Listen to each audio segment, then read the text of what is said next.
s'est précipité dans un Stradet qui se voulait encore plus exigeant que ne l'est le ZAN. Notre groupe s'était à l'époque avait exprimé ses inquiétudes, ses réserves, ses oppositions. Si le ZAN peut être pertinent pour les métropoles et leurs périphéries immédiates, c'est-à-dire là où il y a un excès de consommation d'espace, pour la Bretagne, il est ruralicide. Nous l'avons dit, il ne s'agit plus de sobriété mais de rationnement. L'objectif du ZAN est en fait un objectif de glaciation totale de nos territoires à horizon 2050. Interdire au monde rural d'utiliser l'espace, c'est le priver de son avantage comparatif. On s'y loge plus facilement aujourd'hui qu'ailleurs et on peut aussi y construire des ateliers et ainsi générer de l'activité.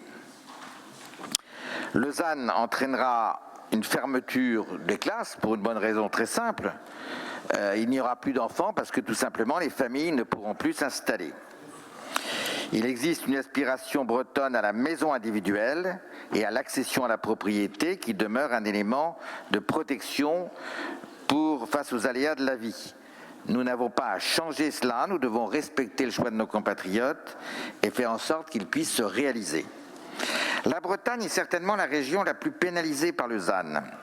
Pourquoi ? Parce que nous n'avons pas les friches qui peuvent exister dans d'autres régions, en particulier dans le nord de la France, qui sont autant de réserves foncières, et d'autre part parce que notre région est très attractive, ce qui en soi est une bonne chose, mais ce faisant, il faut que nous puissions loger les gens qui arrivent chez nous, sans que pour autant il n'y ait un excès d'augmentation du coût de la construction et du coût du mètre carré constructible.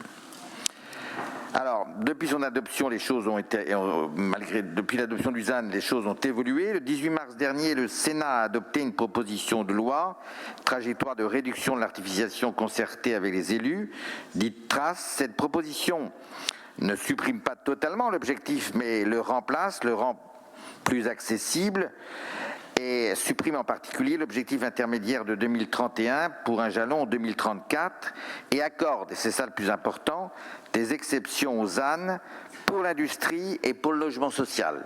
Autant d'éléments qui devraient nous réunir, nous rassembler, qui sont des objectifs que nous pouvons partager. Alors, au moment où de nombreuses collectivités travaillent actuellement à leur document d'urbanisme, pouvez-vous, Monsieur le Président, nous indiquer comment la région va intégrer ces évolutions législatives ?